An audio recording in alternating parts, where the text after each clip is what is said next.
गणेश जी और अंधी बुढ़िया माई की चतुराई, ये एक प्रचलित लोक कथा है जो व्रत त्योहारों के समय कहीं सुनी जाती है। लोक कथा होने के बावजूद बड़ी सजीव व सच्ची कहानी लगती है। बहुत समय पहले की बात है। एक गांव में एक बुढ़िया रहती थी। उसकी आंखों से लगभग ना के बराबर दिखता था। अंधी बुढ़िया के परिवार में वह खुद और साथ में बेटा बहू रहते थे। टूटी फूटी मिट्टी गारे और फूस की झोपड़ी थी। घोर गरीबी के बीच छोटे मोटे काम करके वे लोग किसी तरह से अपना गुजर बसर करते थे। अंधी बुढ़िया गणेश जी की बहुत बड़ी भक्त थी। दिन रात ईश्वर के ध्यान में लीन रहती थी। नित्य नियम से आरती, वंदना, अर्चना, पूजा करती और प्रत्येक गणेश चतुर्थी के दिन व्रत रखती। रात्रि में चंद्रमा को अर्घ्य देकर ही अन्न ग्रहण करती।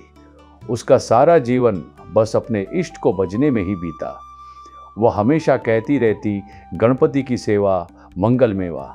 गणेश जी अंधी बुढ़िया की भक्ति से बहुत प्रसन्न हो गए और बुढ़िया माँ को दर्शन देकर बोले, मैं तेरी भक्ति से बहुत प्रसन्न हूँ, तुम्हें एक वर देता हूँ, जो चाहे मांग लो।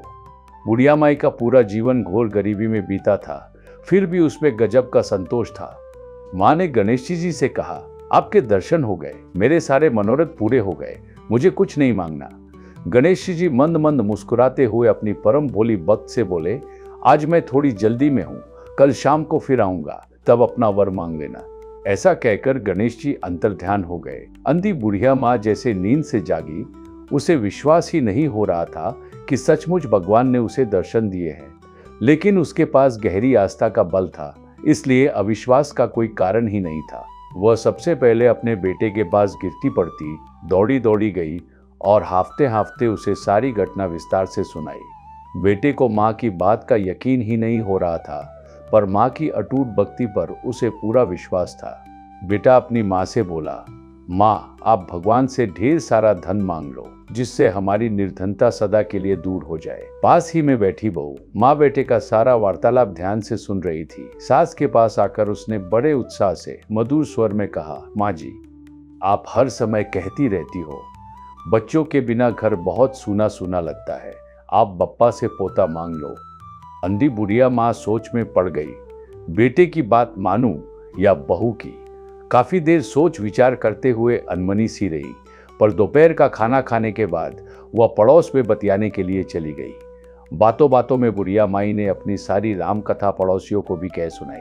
पहले तो उन्होंने उसका खूब मजाक उड़ाया, फिर उसे समझाते हुए बोले, माई क्या काम के हैं माया और नाती पोते, आंखों से तो तुम्हें कुछ दिखाई नहीं देता और कितना जीवन शेष है।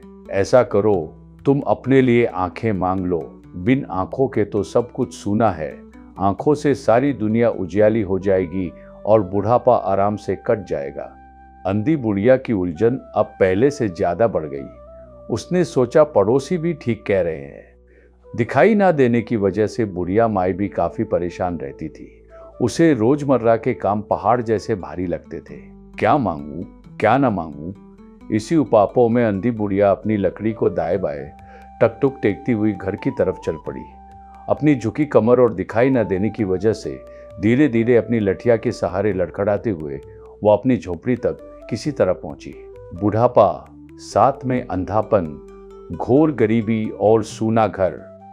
अंधी बुढ़िया मजबूर थी, लेकिन बहुत बुद्धिमान थी। उसे लग रहा था सब अपने अपने मतलब की बात कर रहे हैं, किंतु कोमल हृदय होने के कारण वो किसी का दिल भी दुखाना नहीं चाहती थी। बेटे की इच्छा पूरी करे या बहू को खुश करे या अपना बुढ़ापा संवारे, यही सोचते सोचते कब उसकी आंख लग गई उसे पता ही नहीं चला। खूब तड़के बुढ़िया माँ की जब नींद खुली तो वह खुशी खुशी गणेश जी के आगमन की तैयारी में जुट गई। आज बहू भी समय से पहले ही उठ गई थी। सास बहू ने मिलकर अपनी मिट्टी गारे और फूस की झोपड़ी की लीप पोतकर चमका दिया। साफ सफाई के बाद दोनों नदी पर नहाने गई। वापस आकर जब गणेश जी का भोग तैयार करने के लिए सामान एकत्रित करने लगी तो उनके आश्चर्य की सीमा नहीं रही। उन्हें अपनी छोटी सी रसोई वह सब कुछ मिलता जा रहा था जिस चीज की उन्हें जरूरत होती गई।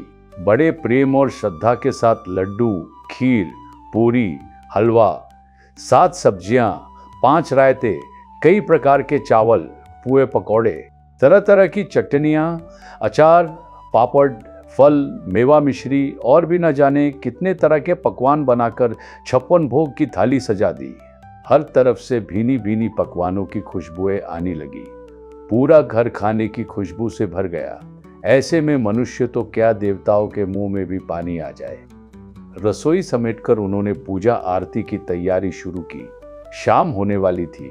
उनके पास गणपति का मंदिर या मूर्ति तो थी नहीं, बस एक पुराना लक्ष्मी गणेश वाला कैलेंडर था। उसी के सामने उन्होंने स्वास्तिक का चिन्ह बनाकर जलकुंभी का वृक्ष रख दिया और दिया जोत करके गणेश जी के भोग सामग्री को सजा दिया। बुढ़िया माई गणपति भगवान की आरती गाने लगी, जय गणेश, और हमेशा की तरह भक्ति में पूरी तरह लीन हो गई। तभी गणेश जी फिर प्रकट हो गए। अंधी माँ ने प्रेम और श्रद्धा से गदगद होकर पकवानों से भरा थाल गणेश जी के आगे कर दिया। भगवान ने भी उसी प्रेम के साथ एक मोदक उठाकर अपने मुंह में रख लिया और बोले, पार्वती माँ के हाथ से बने भोजन की याद आ गई। गणेश जी ने भरपेट खाया और मजे की बात, पकवान दूने चौगुने बढ़ने लगे और इतना हो गया कि सारा गांव भी जीम ले तब भी बच जाए। गणेश जी पूरी तरह से तृप्त होकर बुढ़िया माँ से बोले, मेरे कहे वचन के अनुसार जो चाहे सो मांग ले, जो मांगेगी वही पाएगी। बुढ़िया ने पहले से ही काफी सोच विचार कर रखा था। वह अपने बेटे की बात रखना चाहती थी, बहू को भी खुश करना चाहती थी और अपनी जरूरत को भी पूरा करना चाहती थी। अंधी बुढ़िया हाथ जोड़कर गणेश जी से बोली, यदि आप मुझ पर प्रसन्न हैं तो मुझे 9 करोड़ की माया दे, निरोगी काया दे, अमर सुहाग दे, नाती पोता दे, समस्त संसार परिवार का सुख दे और अंत में मोक्ष दे।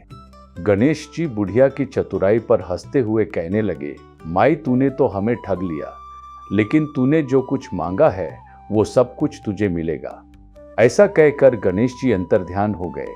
बुढ़िया ने पकवानों वाला गणपति भगवान का प्रसाद बांटा। बुढ़िया माँ का घर धन धान्य से भर गया। बहू की गोद में पोता खेलने लगा। आंखों में रोशनी आ गई। झुकी कमर सीधी हो गई।